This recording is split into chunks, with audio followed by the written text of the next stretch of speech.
Todo. Bueno, un gusto tenerte conmigo en esta nueva videoconferencia. Esto está dentro del marco de las entrevistas que estamos realizando para las redes sociales, tanto de los colegios públicos como de las redes propias que voy siguiendo. Estamos en este momento con el ingeniero Torok. ¿Cómo le va, ingeniero? ¿Cómo está usted? ¿Qué tal? Muchas ¿Cómo le gracias va, doctor? Un gusto. Muchas gracias y muchas gracias por estar con nosotros. Siempre nos ha atendido las veces que lo hemos necesitado y para todos aquellos que no lo conocen, recomiendo que vean las redes que acá vamos a poner abajo, porque la verdad que ha tenido un desarrollo muy importante. Yo vengo siguiendo la carrera del doctor desde hace mucho tiempo y también tenemos ya a esta altura una amistad, así que agradezco nuevamente. Y bueno, la idea de esta nueva presentación es tratar de ver que en este momento estamos estamos muy angustiados por lo que está sucediendo con esta nueva realidad, y el canal de las redes sociales tiene dos vertientes muy importantes. Una de ellas es la facilitación que tienen como para poder hacer, por ejemplo, estas videoconferencias. Todo va a tornar a través de lo que sucede en esto, pero también tenemos que tener muy en cuenta que en este doble canal, además de lo bueno, se nos entra todo aquello que no es tan bueno. Entonces, bueno, sobre esto lo tenemos al ingeniero para que nos ilustre un poquito respecto de la temática. Ingeniero, le doy la palabra. Muchísimas gracias, doctor. La verdad que es una alegría muy grande compartir con ustedes. Siempre recuerdo la calidez con la que me han recibido en el colegio en Lomas y sé que está haciendo trabajos muy importantes también en otros distritos y me encanta siempre su capacidad de emprendimiento, su creatividad, cómo lleva con docencia la profesión. Es muy noble lo que hace. Y sí, es verdad, con todos estos años va surgiendo una amistad y me alegra mucho. Y lo que decía es verdad, hace 10 años esta crisis habría sido fatal, fatal desde todo punto de vista. Porque hace 10 años ya teníamos prácticamente la misma capacidad de transporte que tenemos hoy, que es la que hizo que esta epidemia se transforme en pandemia en forma tan masiva, ¿no es cierto?, que llegue a todos los rincones de la Tierra, pero no había los canales de comunicación, como bien dice usted, que tenemos hoy. Eh, Realmente hace 10 años una cuarentena habría sido catastrófica, porque apenas teníamos servicios de Internet, poca gente los tenía, muchos de los alumnos, por ejemplo, no disponían en sus hogares o estaba todavía un poco prematuro todo el tema o a un costo realmente excesivo. Estas condiciones de videoconferencia que hoy podemos hacer eh, en forma gratuita, tanto con nuestros seres queridos como con nuestros colegas o clientes, los patrocinados, como también con los alumnos y hacer aulas virtuales, tenía un costo muy importante. Entonces,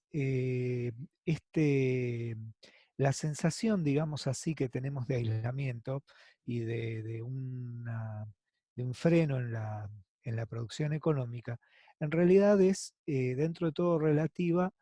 Por supuesto que afecta a cada uno en su bolsillo, en sus afectos, en su vida diaria, pero hace 10 años hubiera sido, sin esta tecnología, hubiera sido realmente catastrófica.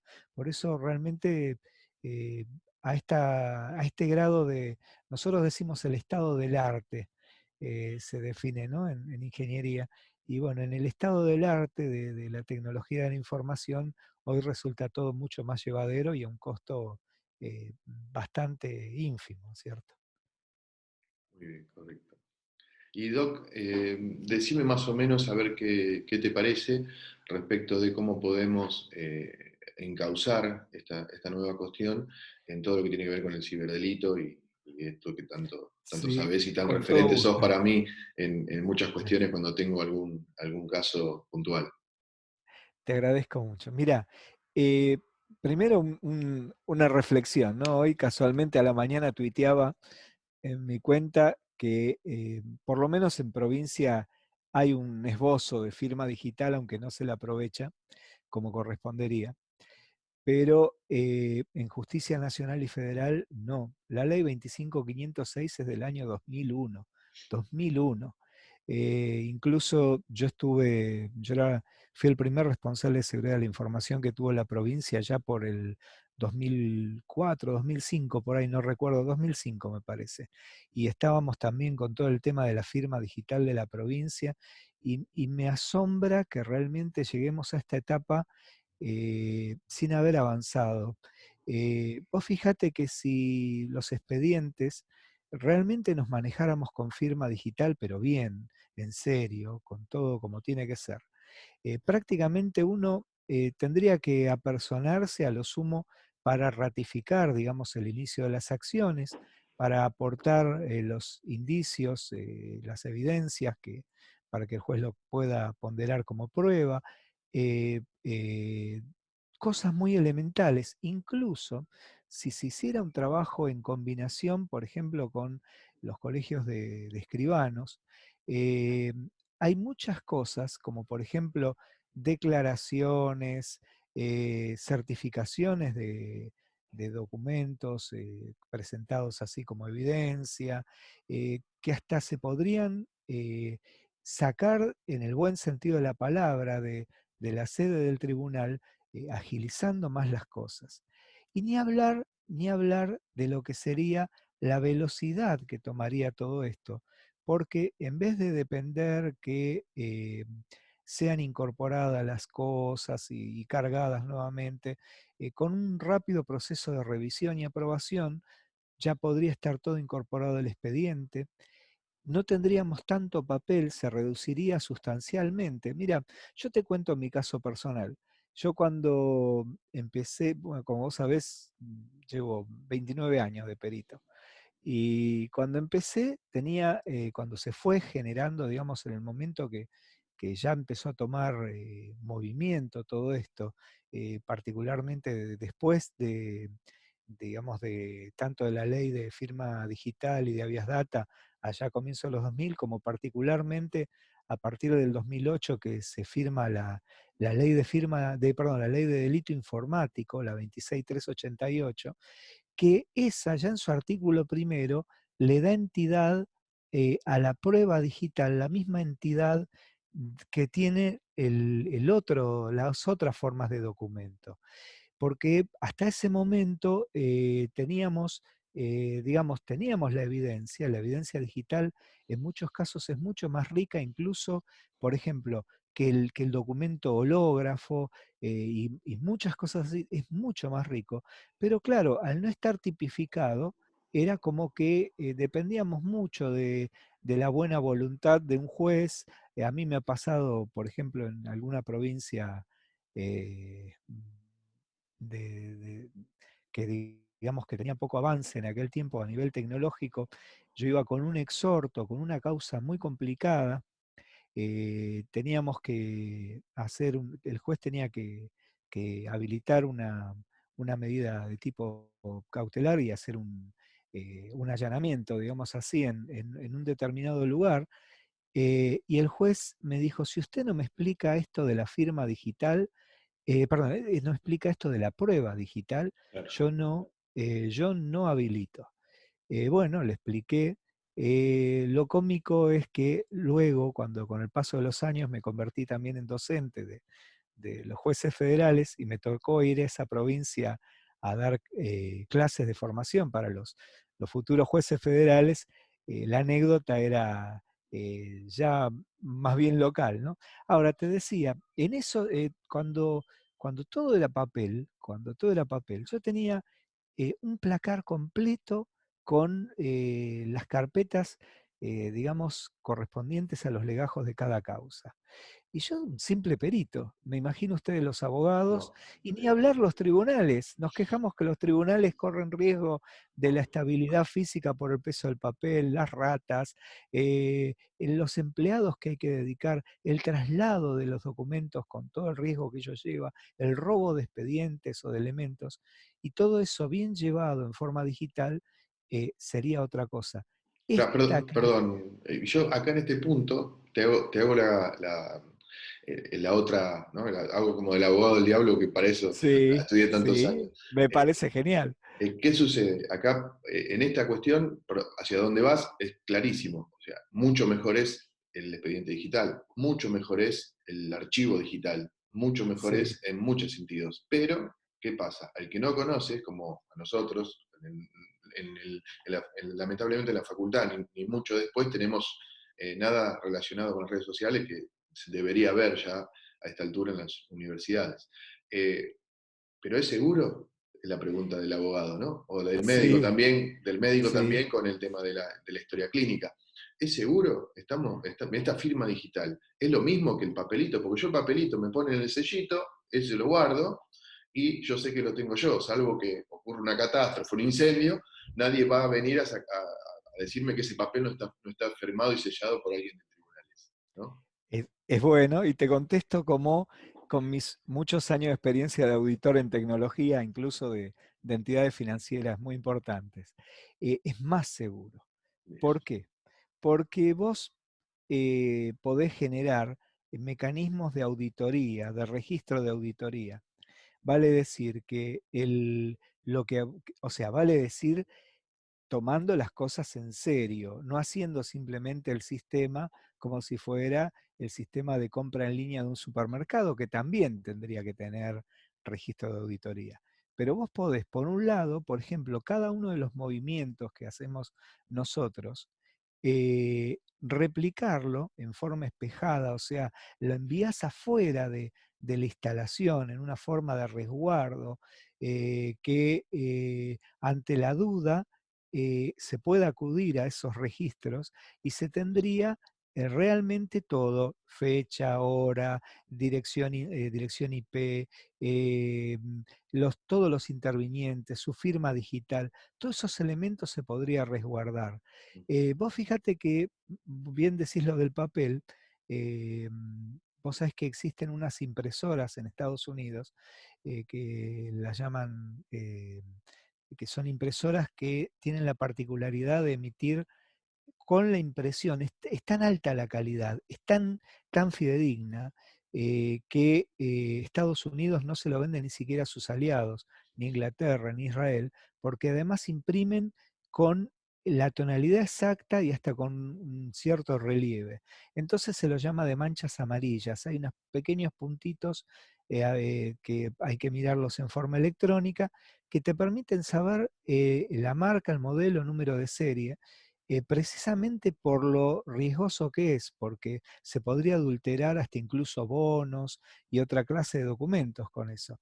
Ahora, sin tomarse tanto trabajo, muchas veces la copia que recibimos de un tribunal tiene una, digamos, una calidad que es muy fácilmente adulterable, muy fácilmente adulterable. Vos sabés bien en tu profesión de abogado que digamos, el esfuerzo en llevar adelante un fraude va en relación directa con el interés que se obtiene con ese fraude. Vale decir que se podría generar sellos, emular los desgastes de los sellos, los timbrados, todo, sin querer caer en apología del delito, Del delito. obviamente, ¿no? Sino explicando. Ahora, Y Marcelo, eh, y esta sí, cuestión, disculpame que yo vuelvo sobre el tema, y sí, esta cuestión que vos me decís es mucho más seguro, ¿bien? sí, Al abogado o al médico o al sí, psicólogo que sí, quiera al tener auxiliar de la justicia al o al... auxiliar de la justicia, exactamente, que quiera tener a resguardo estos datos electrónicos, ¿requieren la presencia de un perito como vos para poder hacerlo o sería algo fácil de aprender y de Sí, tener? sí, sí, sí, es muy fácil. Yo te decía, yo de un placar pasé a tener pequeñas carpetas con lo que realmente son las constancias, como decías vos, los papelitos, ¿no? Ahora, salvo esas cosas, yo todo lo tengo en digital. Incluso me he tomado la costumbre que cuando envío a alguien un documento que para mí es importante, aún mandando un PDF, le paso, aunque no sea firma digital, le paso lo que se llama el hash, que es un algoritmo, un cálculo que es unívoco respecto a cada documento.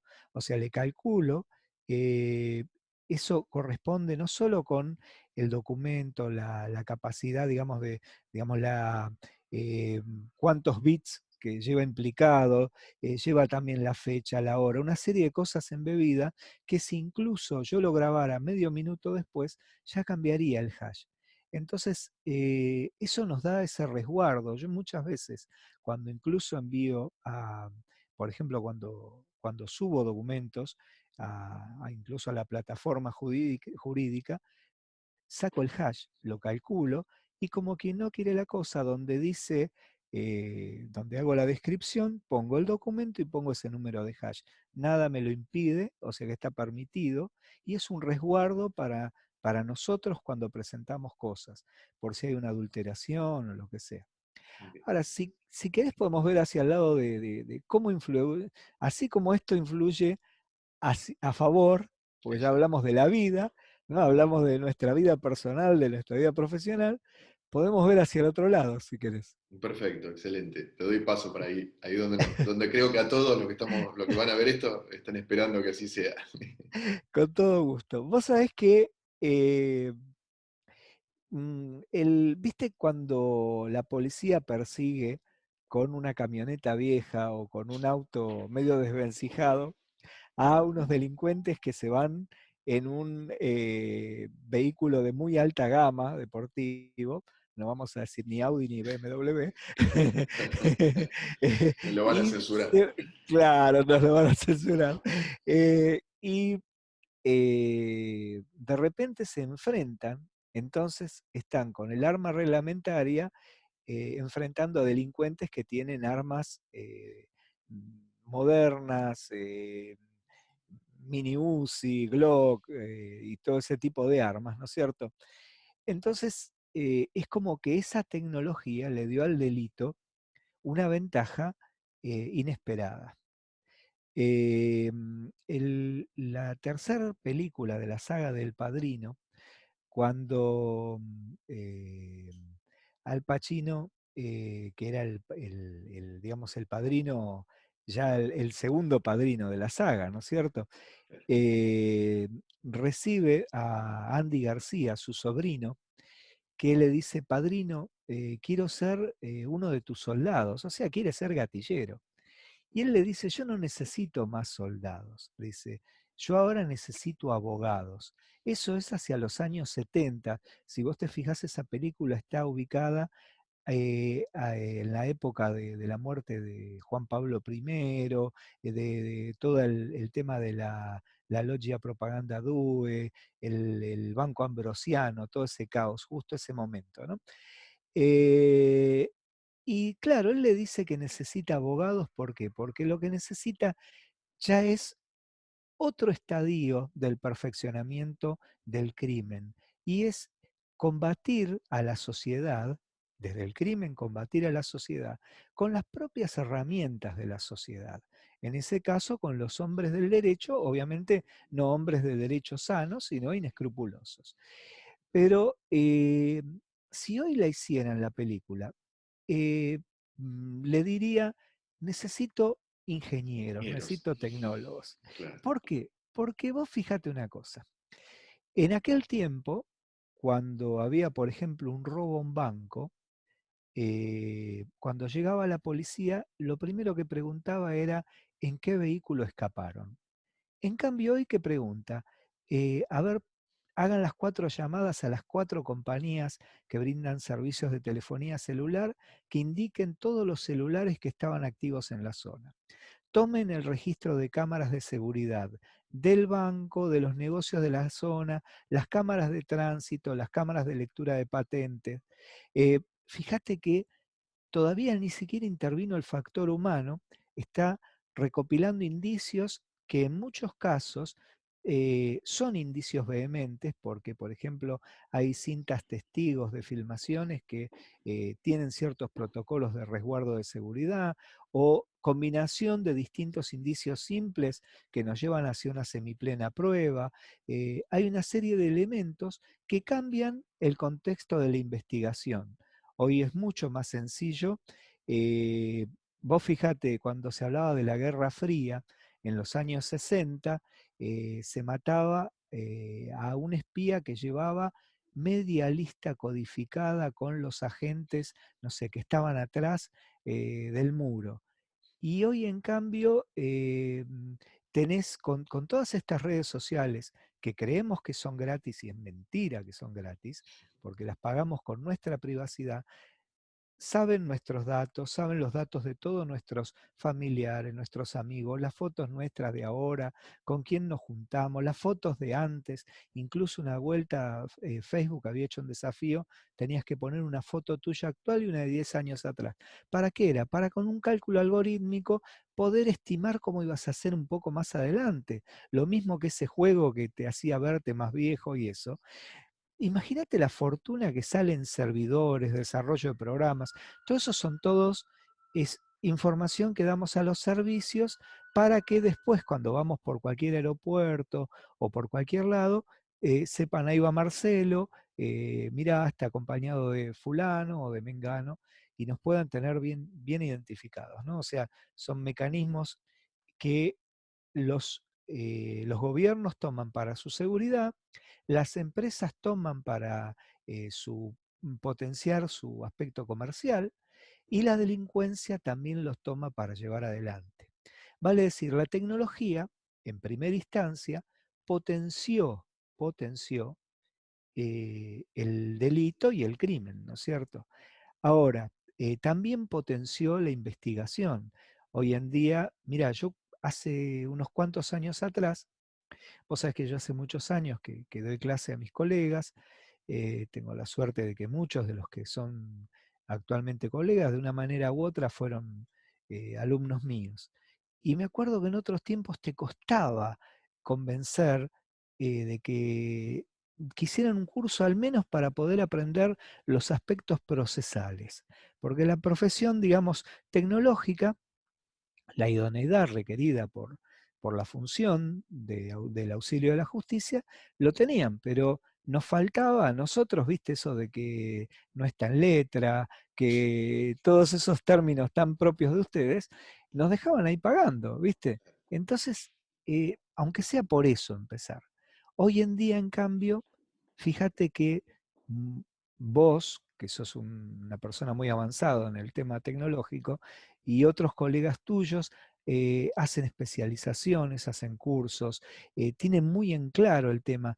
En un comienzo, digamos, en los albores de toda la parte y no solo hablando de delito, ¿no? O sea, una causa civil, comercial, Cualquier tipo de laboral, la causa, que fuere, cualquier tipo de cualquier causa. tipo de causa, a veces había abogados prudentes, como ha pasado con vos, que venían y me decían, Marcelo, tengo este problema, ¿cuáles serían los puntos de pericia? ¿Qué preservamos? Lo que sea. Pero eran los menos.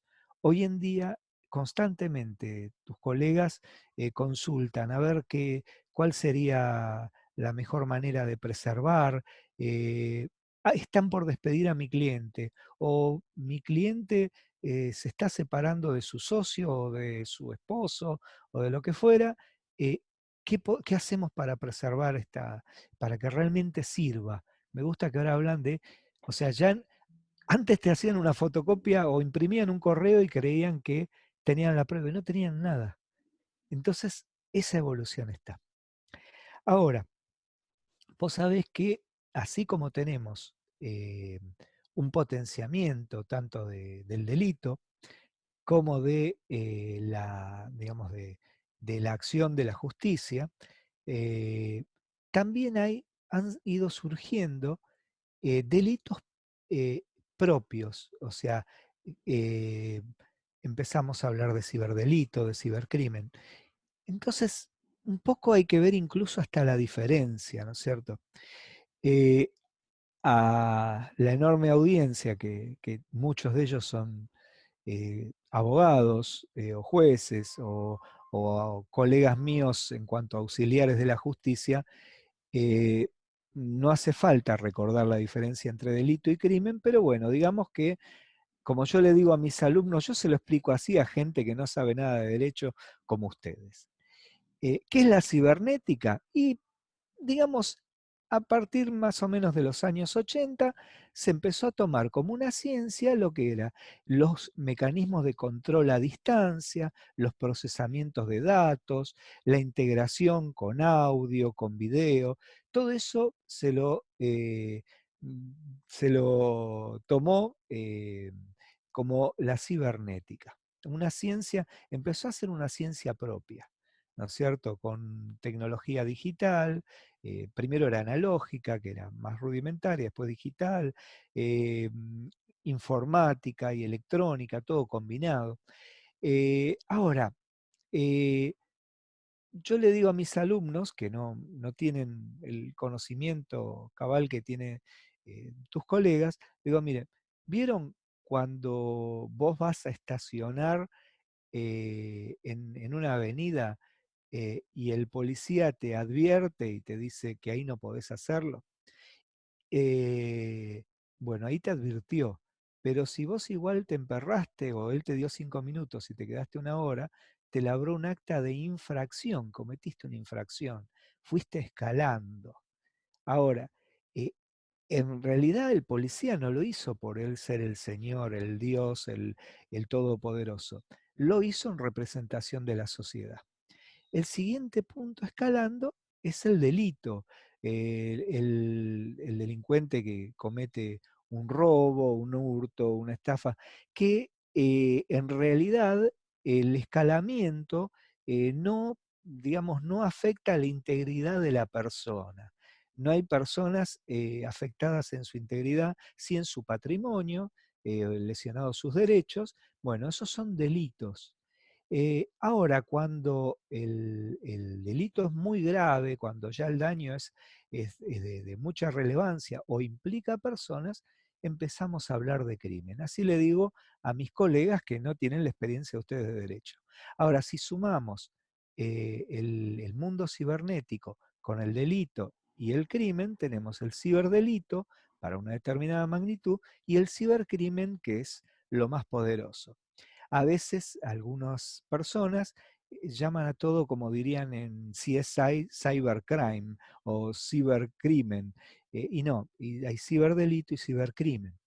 Por ejemplo, cuando se produce un caso de phishing, que lamentablemente estos días volvió a recrudecer con todo el tema del aislamiento, a muchas personas se las está atacando diciéndole que del banco, que para poder acceder, dada la contingencia, poder acceder a sus tarjetas, a su cuenta, que necesita la prueba digital de vida, que es un cuento chino, entonces tiene que mandar la tarjeta junto con sus tarjetas de coordenadas y su, bueno, y ahí hay ciberdelito.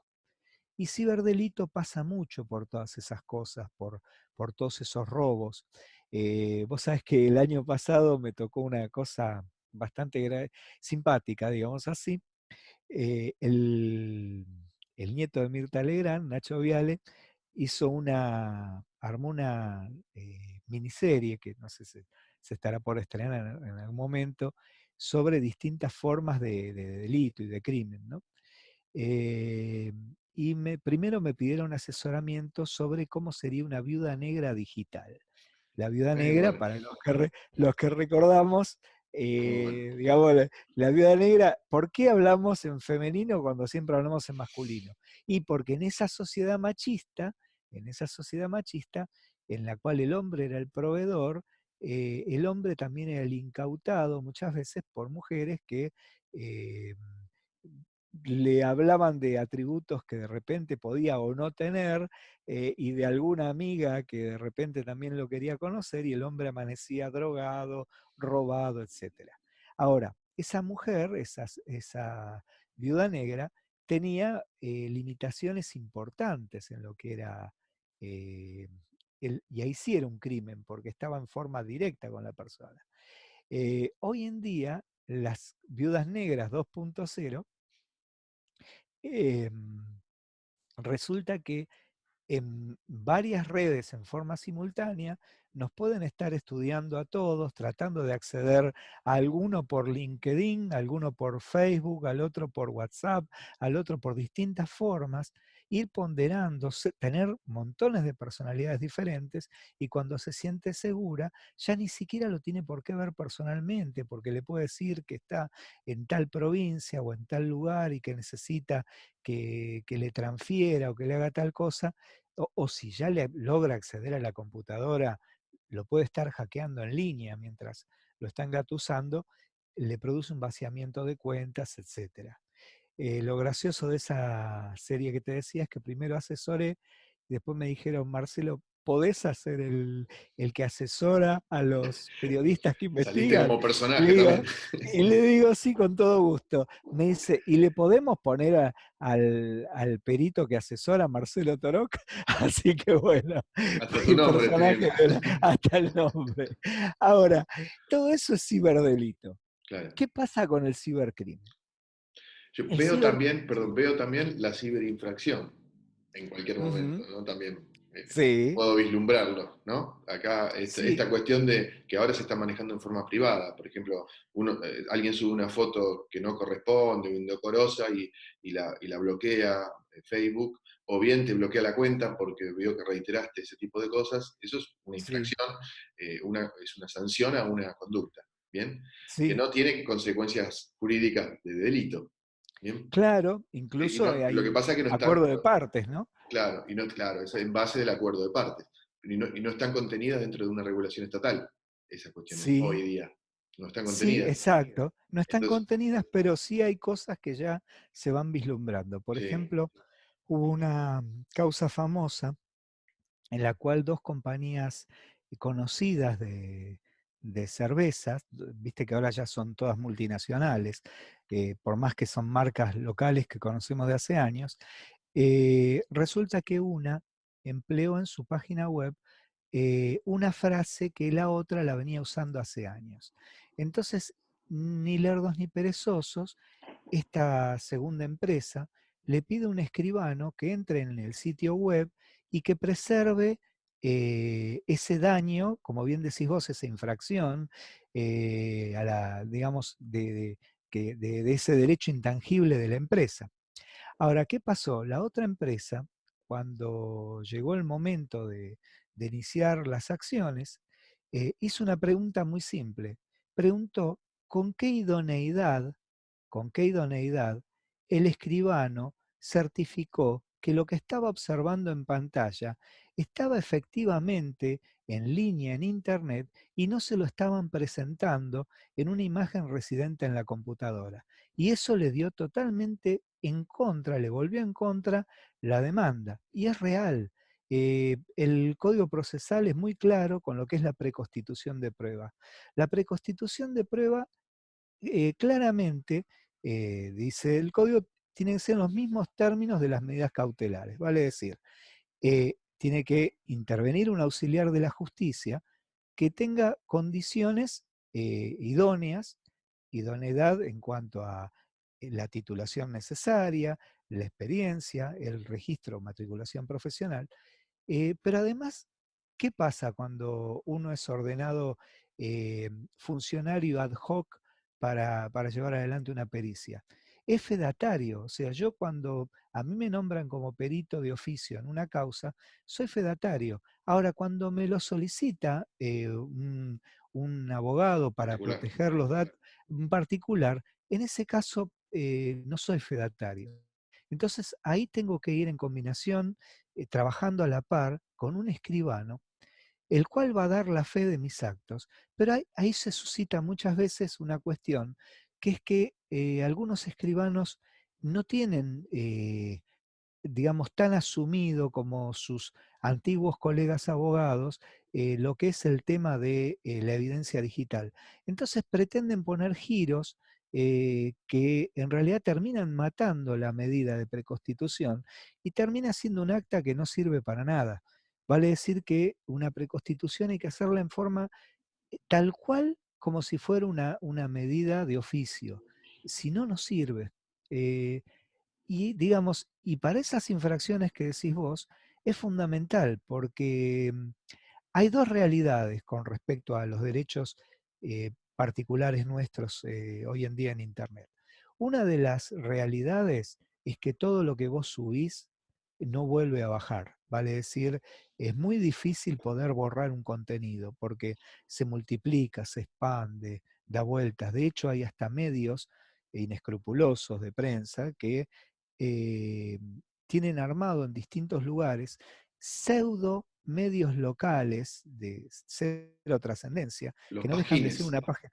Exactamente, no dejas una página web que capaz, si uno entra, dice la temperatura y dos o tres noticias literales del lugar, pero ¿para qué lo usan? Para lanzar Suponete, para lanzar claro, la falsa noticia y que después el medio grande tenga de dónde tomar la- exactamente, supongamos que, no sé, que hubiera esto lo no veníamos sé, viendo en artimañas exacto, políticas desde hace años. claro. Mira, un ejemplo así que no existe, ¿no? No es real.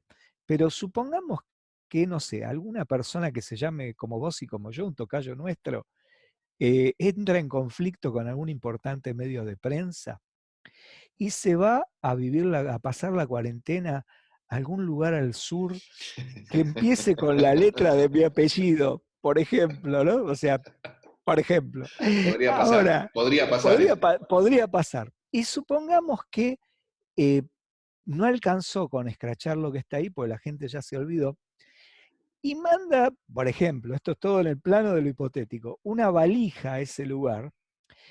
Y claro, ¿cómo tenés conocimiento? Y bueno, un pseudo pasquín local dice que él conoce un tipo que tiene un amigo que trabaja en el aeropuerto que vio que sacaron una valija que lo llevaron al campo de esta persona, por ejemplo.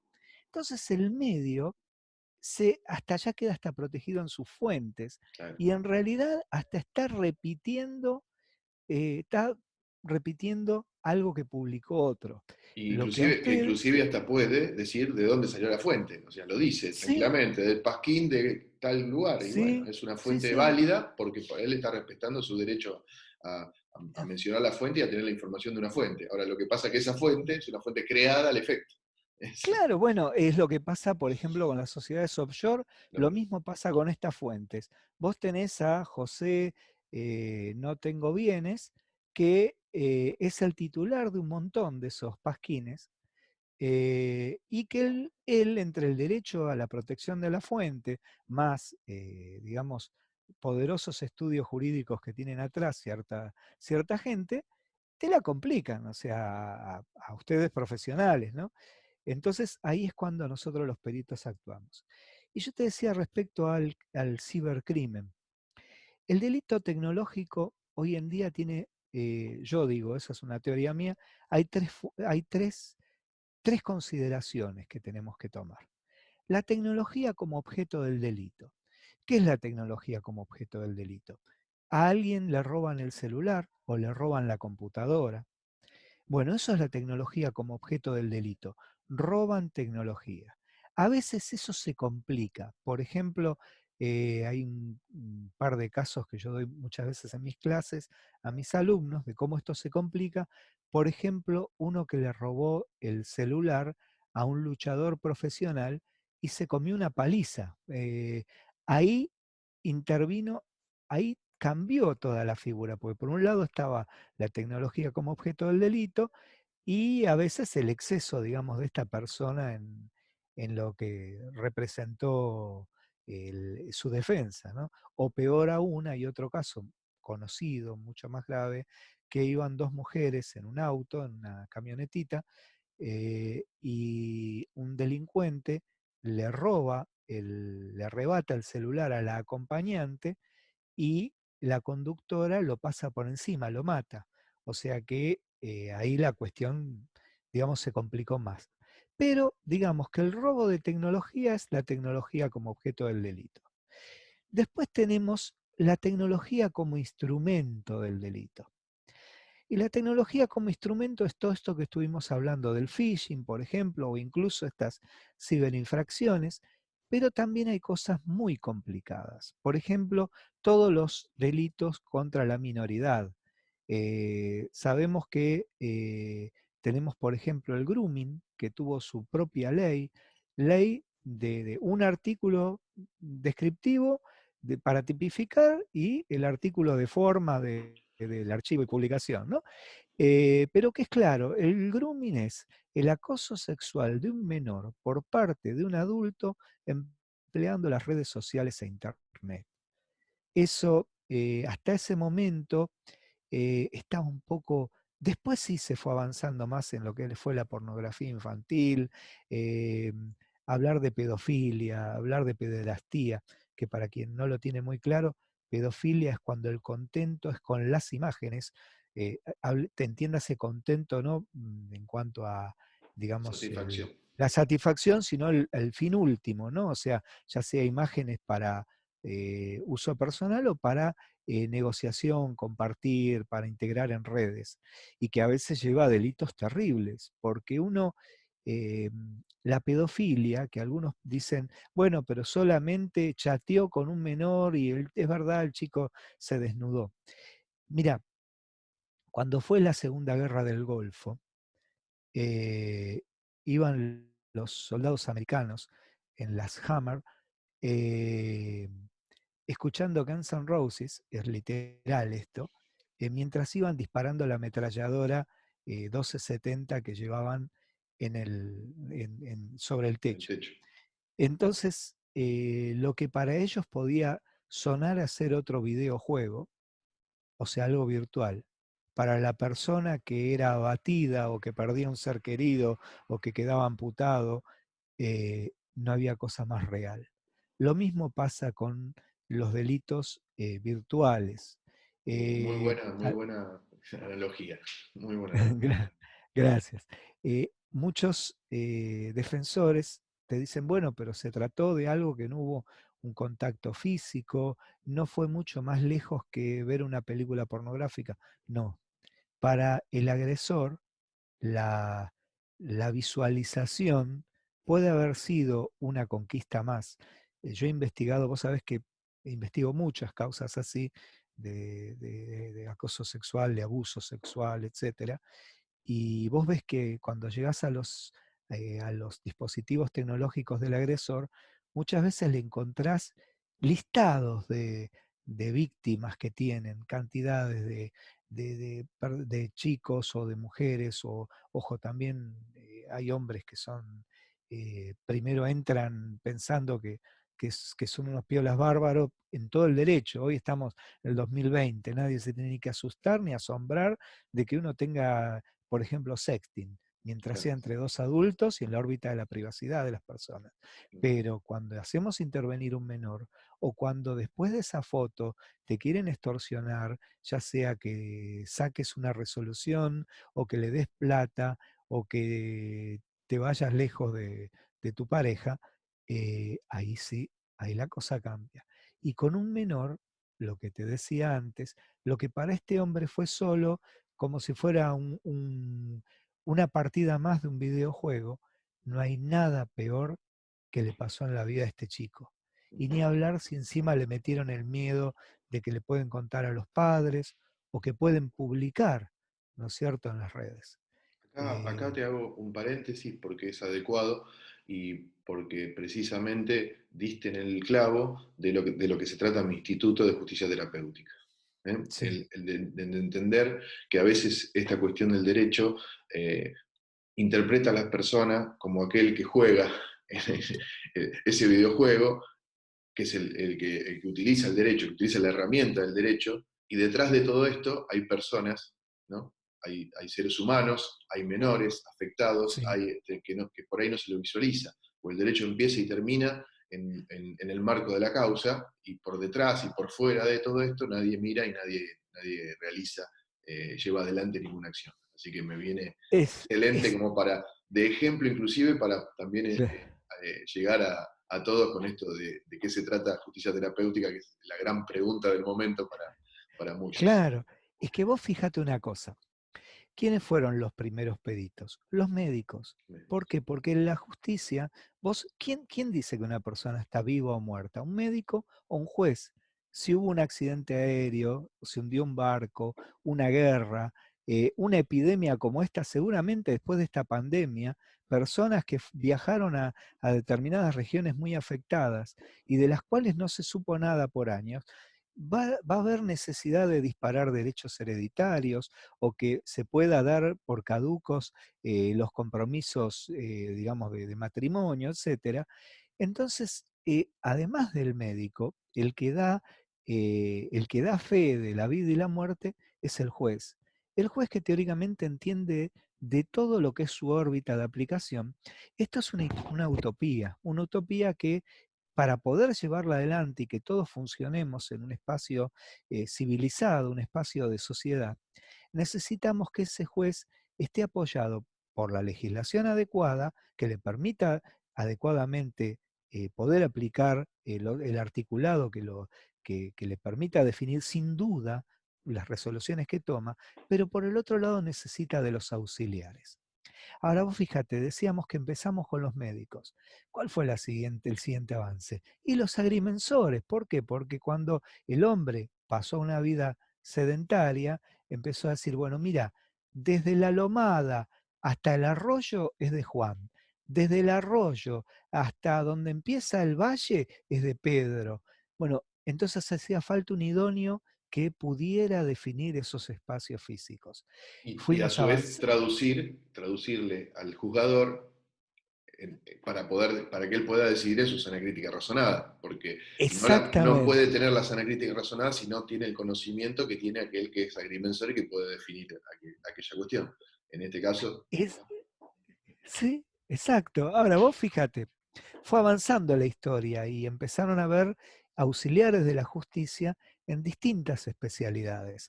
Eh, y si ya llegamos al derecho moderno, en cada especialidad profesional empezó a tener sus propios peritos, ¿no es cierto?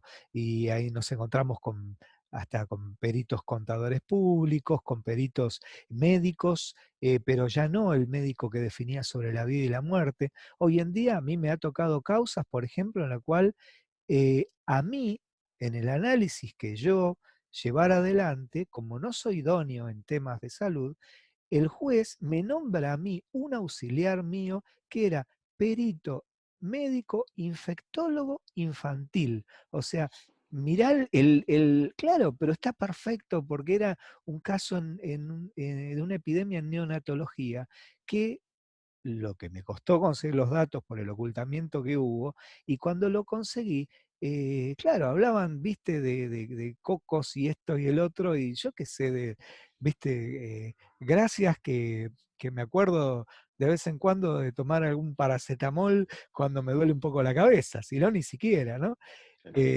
Ahora, eh, ¿eso que llevó? A que la tecnología también empezó a dar sus auxiliares. Eh, con las primeras computadoras, vos fijate, cuando la primera computadora americana fue una computadora de un campo de tiro, era simplemente para un cálculo balístico en un campo de tiro en California. Todos hemos visto la película inglesa de cómo descifran la máquina Enigma. enigma. Exactamente, y también, bueno, eso también se puede considerar un primer esbozo de computadora.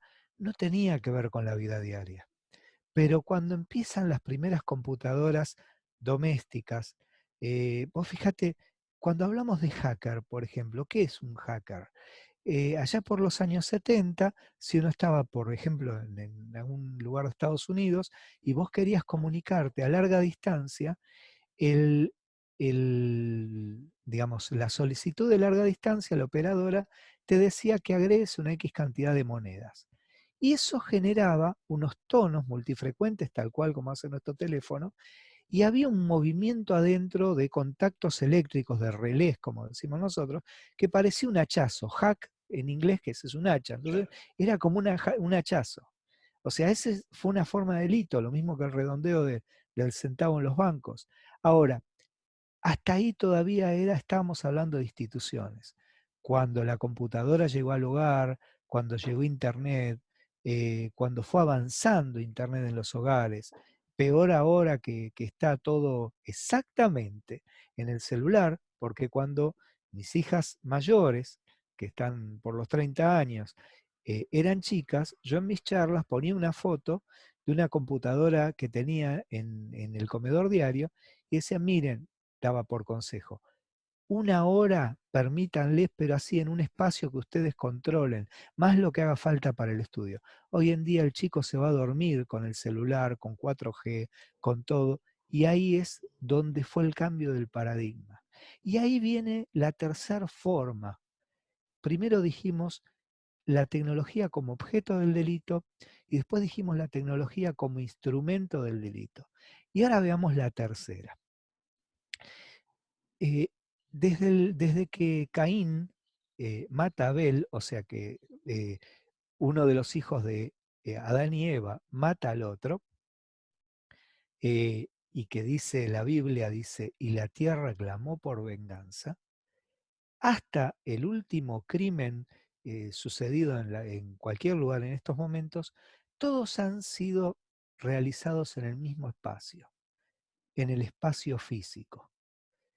Eh, vale decir, eh, había mucho de tangible, uno trataba de ubicar el lugar donde se había cometido, el lugar donde se había dejado la víctima, eh, pero existe el espacio. Incluso yo a mis alumnos siempre les digo, cuando les doy clase, les digo, no hablen de la escena del crimen, hablen de la escena del hecho, porque hasta que no intervenga el juez no podemos definir que hubo un crimen.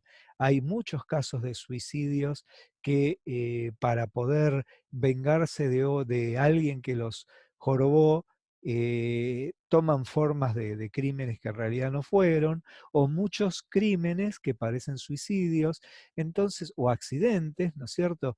Entonces, hablemos de la escena del hecho. Ahora, esa escena del hecho era una escena del hecho física. Desde que tenemos las redes de datos, todos estos vínculos de comunicación, apareció la tecnología como espacio del delito. ¿Qué quiere decir? Hoy en día, por ejemplo, una estafa con moneda virtual sucede en el espacio virtual.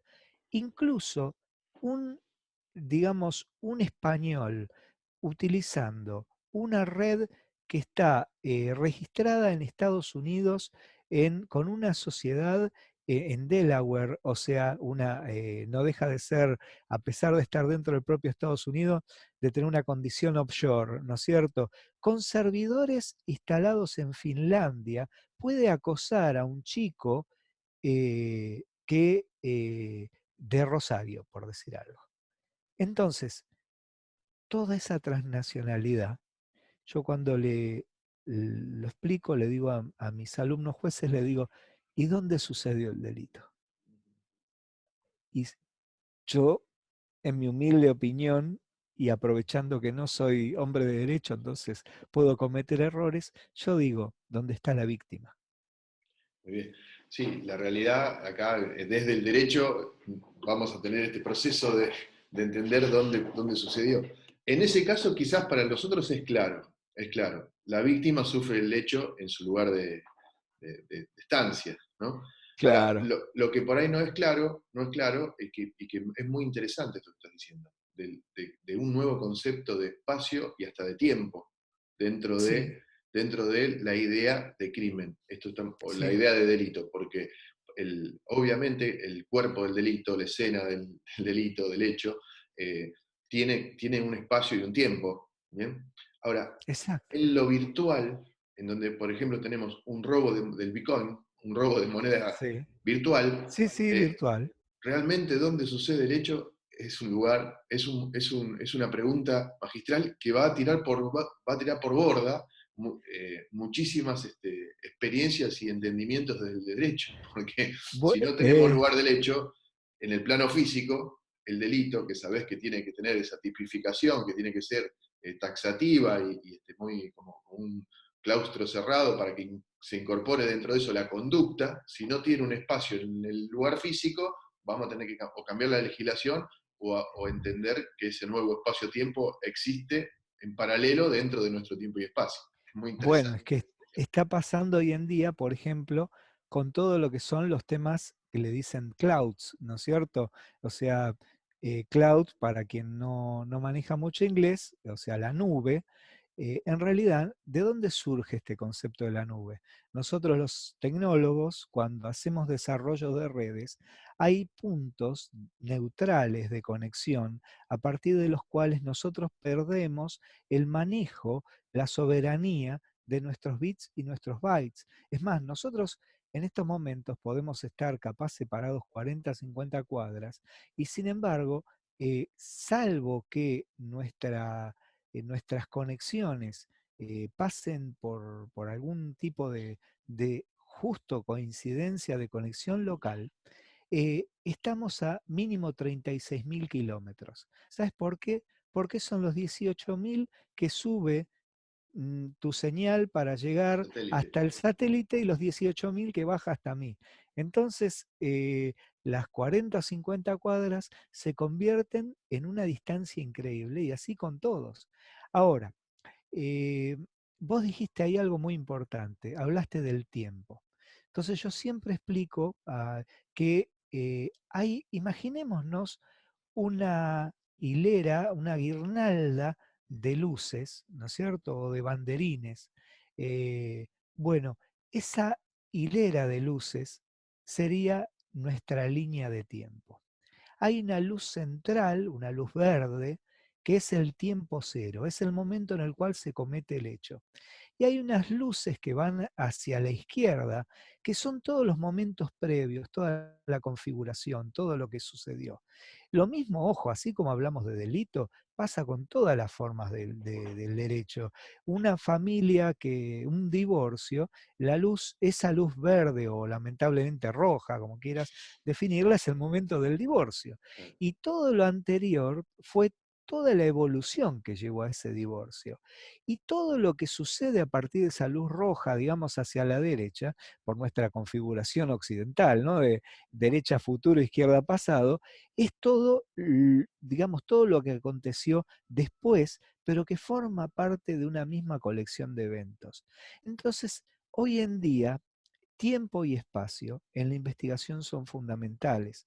Entonces, por eso es que, por ejemplo, fuerzas como Interpol han tomado una especialización extraordinaria. Acá en Argentina tenemos la gran suerte que una de las 3 sedes mundiales de Interpol es en Buenos Aires. Las 3 sedes son Lyon en Francia, Singapur y Buenos Aires. Eh, ¿Y por qué se hace eso? Para que las 24 horas del día Interpol esté actuando permanentemente en todo el mundo.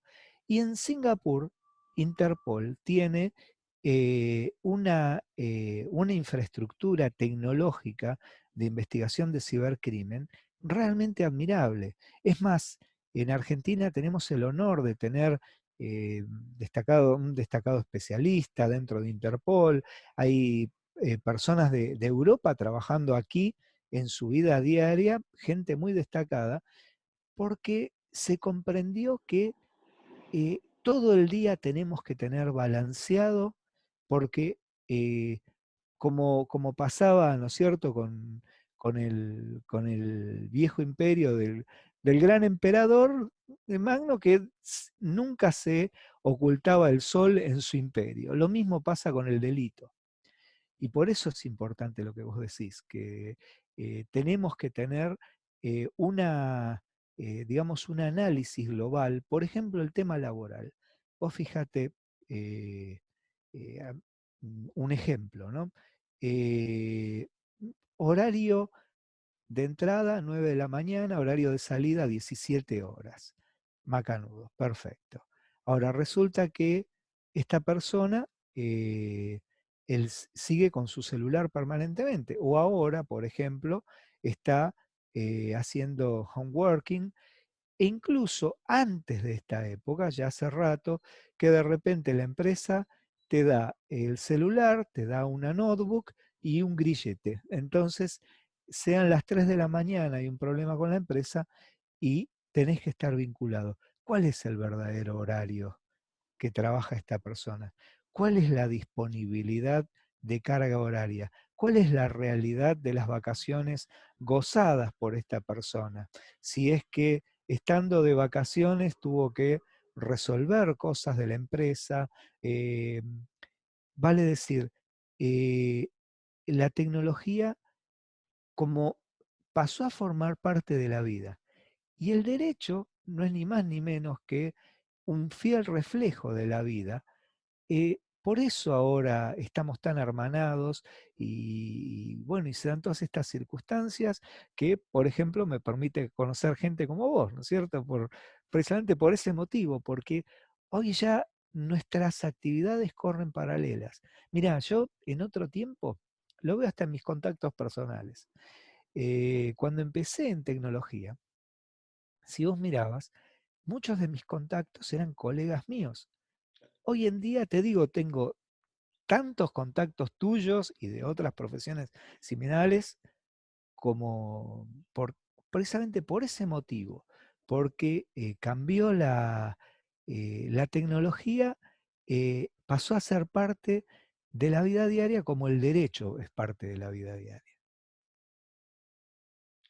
Muy bueno, muy bueno. Gracias. Yo te corto acá porque quiero agilizarlo un poquito y también direccionar Sí, muy puntualmente porque he tenido, a raíz de todo lo que estoy haciendo a través de redes sociales hoy, pero ya venía haciéndolo en mi desarrollo profesional y en el vínculo con los médicos y en esta idea de lo terapéutico en el derecho y todo lo que tiene que ver con esta unión entre algunos colegios de abogados y médicos sobre los cuales vamos a salir con estas charlas también. Las consultas puntuales tienen que ver en cuanto a lo tecnológico para los médicos en qué pasa con la historia clínica, esa historia clínica bueno, digital. Entonces, me gustaría que nos des un poquito de luz a raíz de esto, ¿no? Y pensando en el desarrollo profesional del colega médico, el médico que no es es, amigo, sino de los colegas médicos, como profesionales que, bueno, que tienen una importancia magistral en esto y que después nosotros los tenemos que asesorar en cuanto a lo jurídico respecto de algo que es mucho más tecnológico que jurídico, ¿no es cierto? claro que sí. Bueno, vos sabés que, bueno, como sabés, yo lideré incluso proyectos del Banco Mundial de obras sociales, de reconversión tecnológica de obras sociales, eh, y bueno, y proceso de informatización de hasta un conocido hospital nacional y de obras sociales. Y hace unos cuantos años atrás, la Organización Mundial de la Salud rechazaba, literalmente rechazaba, la posibilidad que hubiera la historia clínica digital por el concepto de la privacidad de los datos del paciente. Cuando digamos, cuando sigue avanzando la tecnología, es más, yo fui parte del primer proyecto de telemedicina que hubo aquí en el país, en el Mira, cual interesante. eh, sí, el apoyo, la pata tecnológica de una empresa de medicina prepaga que se contactaba con una famosa clínica de New York para casos que necesitaban cierto escalamiento y pasarle la información. En realidad se digitalizaba la información, no era como ahora que se obtiene en formato digital. Ahora, ¿qué es lo que pasa con los médicos? Lo que decís vos es muy cierto. O sea que yo recibo muchas consultas de los médicos, porque, por ejemplo, un ecógrafo o un tomógrafo, cualquier equipo de estos, no deja de ser una o varias computadoras funcionando simultáneamente. Entonces hay registros, hay resguardos. Conocemos el caso de la famosa periodista que está la causa por mala praxis, no vamos a dar nombres de causas en curso, pero todos sabemos de quién se trata. Entonces hubo en esa, o por ejemplo, esa otra que yo te decía del médico infectólogo infantil, a veces hay desaparición de las historias clínicas o de los videos o de las cosas. Y así como en el derecho hablamos, yo aprendí de ustedes, ¿no? Eso de indubio pro reo. Bueno, en este caso, el más débil muchas veces, además de la víctima, obviamente, del fallecido y sus familiares, también es muchas veces el médico, porque el médico va hacia un juicio de mala praxis y vos te acordás del boxeador Ringo Bonavena, decía, cuando estás arriba del ring y suena la campana, hasta el banquito te sacan. Sí. Y al médico le pasa muchas veces eso, cuando está en medio del servicio público, en el medio de la atención al paciente, y lamentablemente pasa algo no previsto, por más buena voluntad que tenga, a veces pasa digamos, ese retiro de parte de la, del, digamos, de la institución sanitaria. Ojo, a mí me ha pasado intervenir en los tres tipos de casos, o sea, en investigar porque la víctima o la familia de la víctima quería la recopilación de los indicios digitales, ya sea la historia clínica, que con esto mismo que yo te decía antes, ¿no? Los controles de auditoría, los registros, siempre los controles tienen que quedar fuera. Una anécdota ese, cortita y al pie. 11 meses antes de la caída de las Torres Gemelas, yo estuve ahí, eh, en medio de la situación, me llevan a conocer el New York Stock Exchange, o sea, la Bolsa de Comercio de New York, y quien me llevaba por dentro de la bolsa, muy orgulloso, me dice, mire, dice, luego de la NASA, este es el lugar con más fibra óptica en el mundo. Qué bien, sí, se nota por la cantidad de equipamiento. Dice, y además todo esto que usted ve tecnológico, lo tenemos replicado, una copia fiel, en otro estado que no se lo puedo decir por razones de confidencialidad. Y yo medio me sonreí y dije, bueno, está bien, pero es una presunción, pensé. Bueno, estuve en las torres, estuve arriba de todo en las torres. A los 11 meses, ya te digo, las derriban. Y en medio del colapso que hubo, el New York Stock Exchange no perdió ni un bit y ni siquiera fue atacado. Pero si lo hubieran atacado más de lo simbólico, no hubiera pasado nada. ¿Por qué? Porque esa información estaba replicada afuera. Lo mismo tiene que pasar con todo lo que llamamos servicios críticos, los servicios de salud, los servicios, por ejemplo, vos que decías de tu instituto en Derecho, los servicios tanto de la víctima como del encausado, ¿no es cierto? Toda esa información tiene que estar debidamente resguardada para proteger esos derechos. Y yo te decía, me ha tocado causas de los tres casos, causas de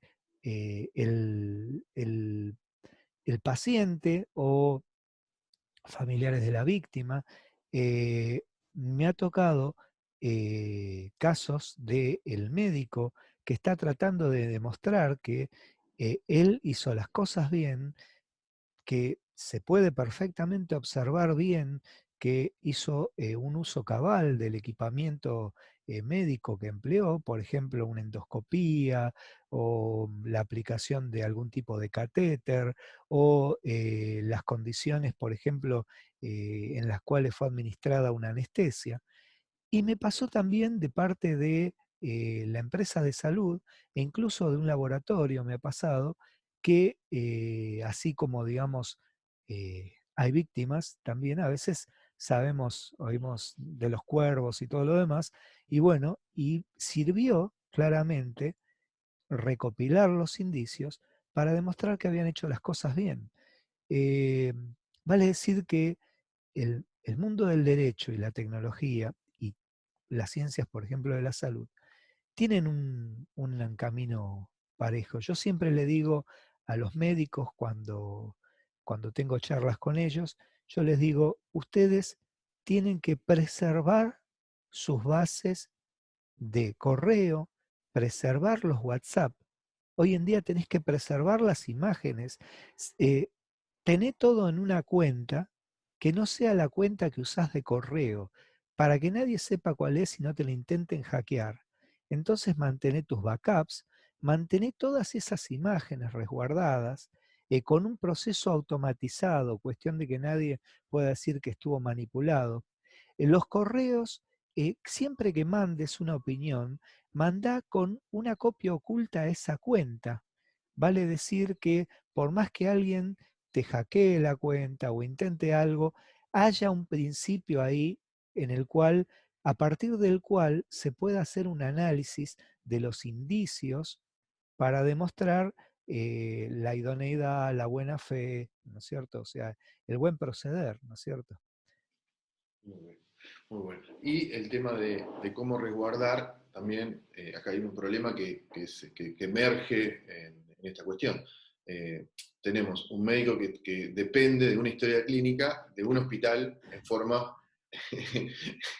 ya no escrita, ¿no es cierto? Ya digital, donde Sí, lo único que hace es acceder, atender al paciente, inscribir la historia clínica en la computadora y irse a su casa, confiando en la seguridad que pueda tener este archivo en esa historia clínica. ¿No? Ahí, en esta cuestión todavía creo que no estamos avanzados y no hay ninguna manera que el médico tenga como para resguardar ese dato, porque no puede copiar la historia clínica y guardarle un backup.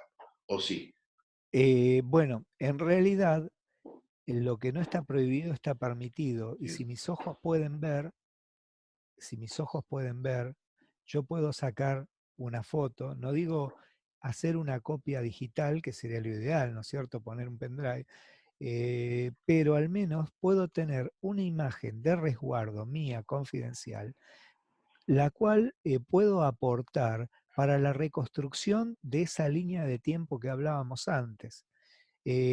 A mí me ha pasado en algunas causas en las cuales las instituciones sanitarias se lavaron las manos, eh, la recopilación y la reconstrucción pasó por distintos canales, por ejemplo, la historia clínica en general de la persona, las formas de pago, el acceso que tenía habitualmente a la obra social, las compras de medicamentos, los distintos elementos, por ejemplo, del lado del paciente.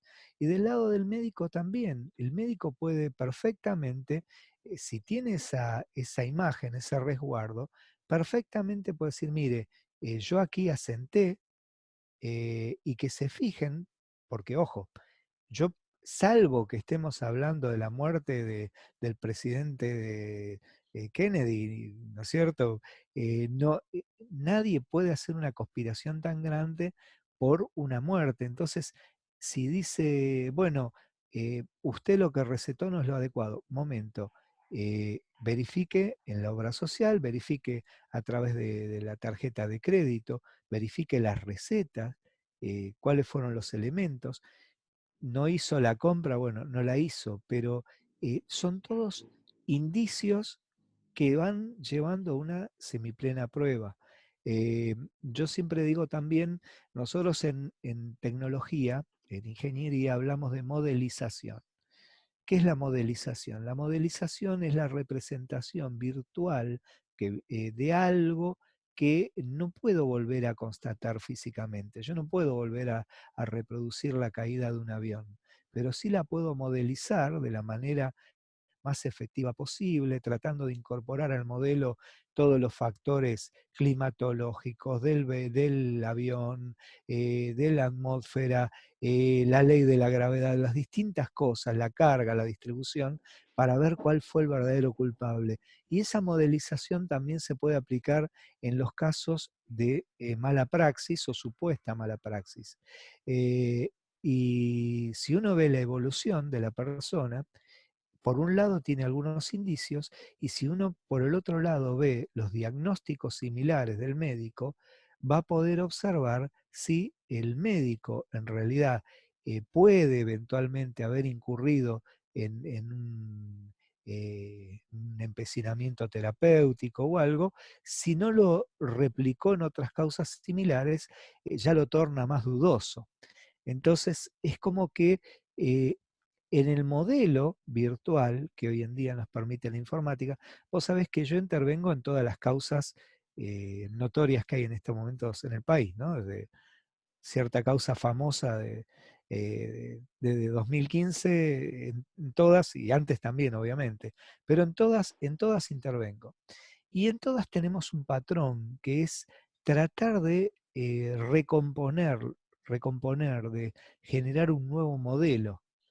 A veces pasa que hay gente que puede aprovecharse inescrupulosamente y hacer un mal modelo para llegar a un mal dictamen. Bueno, eso también, vos fíjate que en ciertas causas, por ejemplo, se niegan a revisar. ¿Por qué la gente se puede negar a revisar? Y porque precisamente si uno agrega factores erróneos, es más fácil llegar a conclusiones erróneas. Pero en el método científico, que tanto tiene que emplear el médico en su cuidado de la salud de sus pacientes, como los peritos todos, desde el perito médico hasta el perito informático, en nuestra labor forense, en el método científico nosotros obedecemos a ciertas reglas, reglas de repetitividad, de que lo que afirmamos no puede ser simplemente en el plano de la conjetura. La conjetura para el método científico es simplemente un postulado desde el cual partir hacia una hipótesis, pero nunca un resultado. O sea, yo no puedo decir, no, entró una persona volando y lo tomó de los hombros y lo soltó a 50 metros de distancia. No, tiene que haber razones, la razonabilidad tiene que ser, eh, digamos, sumada a distintos elementos. Y lo mismo pasa cuando el médico está sufriendo una situación de una acción legal por supuesta mala praxis. Dentro de su defensa, hay un montón de elementos que él puede fundar. Todo lo que hace precisamente a labores similares, a fundamentos médicos. Ustedes hablan de jurisprudencia, ¿no es cierto? Y hay jurisprudencia que puede decir, bueno, que yo, el fruto caído del árbol envenenado. En Estados Unidos, no sé, hace cuántos años opinó la Corte eso y lo usamos en todos lados. Y hay jurisprudencia que ustedes usan, yo lo veo muchas veces cuando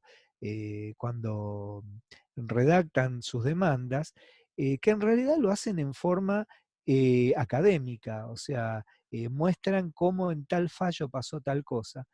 Siempre le digo a los peritos, de la especialidad que sea, que cuando expresen lo suyo, si hay algún tipo de fundamento, si no es en un caso anterior, aunque sea en algún libro reconocido por todos, determinados libros de la ciencia médica o de la informática o de la que fuera, de la química, pero que son libros aceptados en forma masiva, y bueno, eso genera lo que llaman las buenas prácticas. O sea, no todos son normas, no todo es ley. Es más, no para todo hay protocolos claramente establecidos, pero existe lo que Por llaman las eso, buenas prácticas. y por eso la costumbre sigue siendo una fuente de derecho a pesar de que ya esté todo legislado, ¿no? ¿Por qué? Por Exactamente. este motivo. Ingeniero, la verdad que una charla magistral la de hoy, estoy muy, muy contento bueno, Gracias, de Marcelo. haberla tenido. Obviamente que podemos seguir hablando 20 horas de este tema, que es muy interesante. Te voy a proponer dos cosas. Una de ellas Con es gusto. bueno, que hagamos una nueva para adelante cuando tengas, yo sé que tus tiempos, ahora lograr estas horitas de charla, además de tu buena voluntad, ha costado también por el tema de tu pasión, ¿no? De estar ocupado con tus causas y todo eso. Pero te propongo hacer una nueva para adelante, ya tratando algún tema puntual y específico. Y la Con otra todo es gusto. invitarte, si vos querés, a participar o estar ser incluido dentro del Instituto de Justicia Terapéutica, como para que tengamos una pata en este tipo de especialidad, ¿no? La idea Es de esto es que lo que se viene, además de la nueva tecnología o además de todo este desarrollo a través de redes, también es la multi y ultra interdisciplinaridad, ¿no? Que para todo es necesario. Así que las con todo conexiones gusto. tienen que ver con esto. Es un honor y acepto de buen grado. Y vos sabés que yo digo, antiguamente las pericias, por ejemplo, eran por disciplina. Estaba el perito balístico, estaba obviamente el médico forense, cada uno tenía su especialidad. Hoy en día, fíjate que todo es transversal, se integran las cosas y la tecnología fue un nexo que fue uniendo a las distintas disciplinas. Así, digamos, fue acompañando en forma silenciosa al derecho, porque el derecho acompaña la vida, y a las ciencias, ¿no? O sea, yo siempre hago una pregunta muy sencilla, pregunto en mis charlas, ¿cuántos llamados telefónicos por línea hizo una persona a esa hora del día? Y muchos apenas uno o ninguno, absolutamente ninguno. Y digo, bueno, ¿cuántas comunicaciones tuvo, por ejemplo, por WhatsApp? Y ahí todos levantan las manos. Eh, la tecnología entró en forma silenciosa. Y entró en forma silenciosa acompañándonos, pero lo bueno, por ejemplo, en este mundo del derecho que vos también representás y del que el instituto investiga y trata de aplicar luz al respecto, es un auxiliar, un acompañante en todo lo que va pasando. No solamente es un instrumento, sino que también es un narrador de la historia. Eh, Vale decir que con todo gusto contás conmigo y cuentan Bueno, conmigo. Gracias. muchísimas gracias. Gracias por esta Gracias, comunicación. Nos gracias. vemos luego. Gracias, Marcela. Hasta pronto.